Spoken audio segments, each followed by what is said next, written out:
The sacred Egyptian scarab, called Kheper or khepra, was considered a powerful amulet with apotropaic function.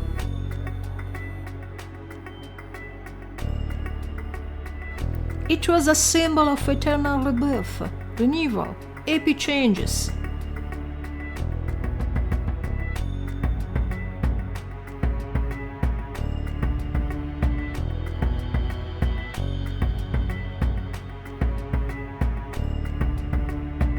It was associated with the Egyptian god Khepri, god of the dawn, another version of Ra, god of the sun.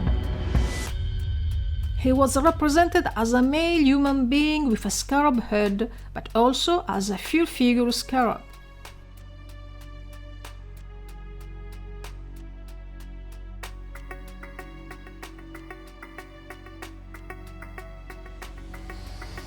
It was therefore connected with a solar symbolism, as the sun, what rising in the morning, drives away the darkness, therefore of rebirth and life beyond death, of constant self-regeneration.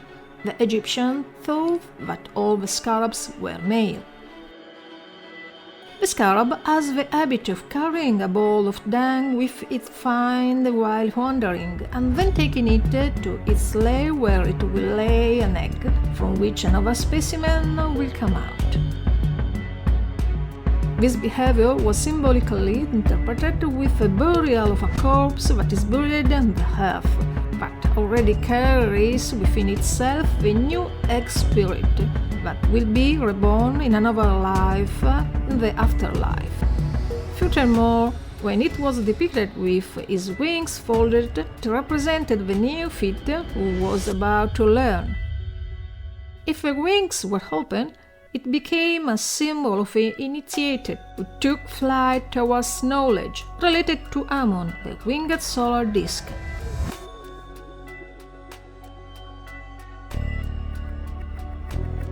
The dung sphere symbolized the fatigue and difficulties faced by humans, but also the earth, fertilized by the sun, which continues to produce life. The hieroglyph Kheper means sudden in being, and is a symbol of resurrection and renewal. With the 6th dynasty, the first amulets appeared without description and very simple. The scarab of the 26th dynasty were depicted with long unfolded legs under the convex belly.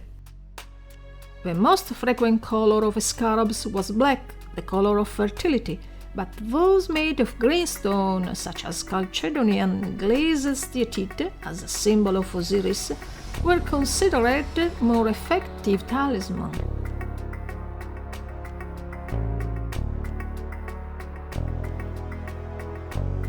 The priest resorted in particular rituals to the scarab immersed in the white milk of black cow and subsequently burned to recall the gods who, with their magical light, would dissolve the darkness of a force no longer in balance.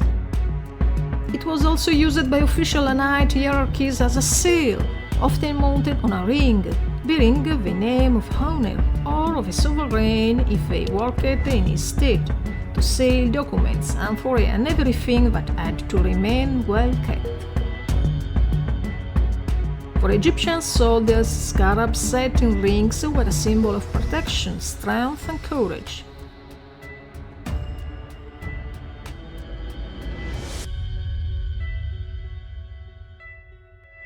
Sacred scarabs of considerable size were placed at the gates of the temples because they were the powerful protective symbols. Commemorative scarabs were also made, such as those of Amenhotep III, for the marriage to Queen Tei and for the construction of an artificial lake in a royal gardens. In the 18th dynasty, the scarab, or more specifically the scarab of the earth, began to appear in the funeral sphere as an amulet that was placed on the breast of a mummy after the ceremony of opening the mouth. In the Book of the Dead, an ancient Egyptian funerary text whose real name from translation is in fact Book to Emerge from the Light, there are numerous references to the scarab intended as the heart of a deceased or as a solar and benevolent deity.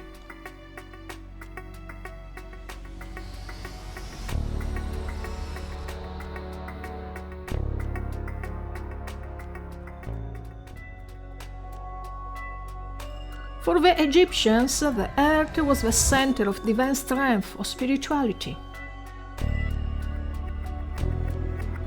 Sometimes the scarab amulet was placed between the bandage at the heart of a deceased mummified. The scarab became a divine half capable with its powers of perceiving even the invisible and was decisive in the transition from earthly life to eternal life because it gave the mummy the power to drive away the terrible snake Apopi and the dangers scattered along the path of a night journey in the world of the dead to the happy Haru fields.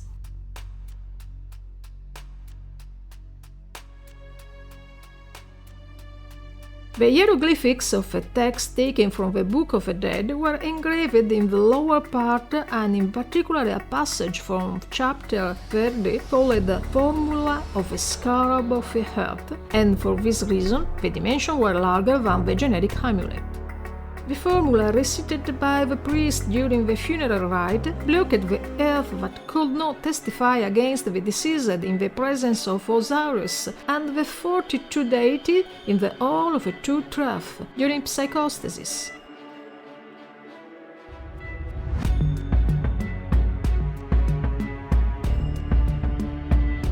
Furthermore, with the right formula, it would have prevented the mummy from dissolving and the body from rotting.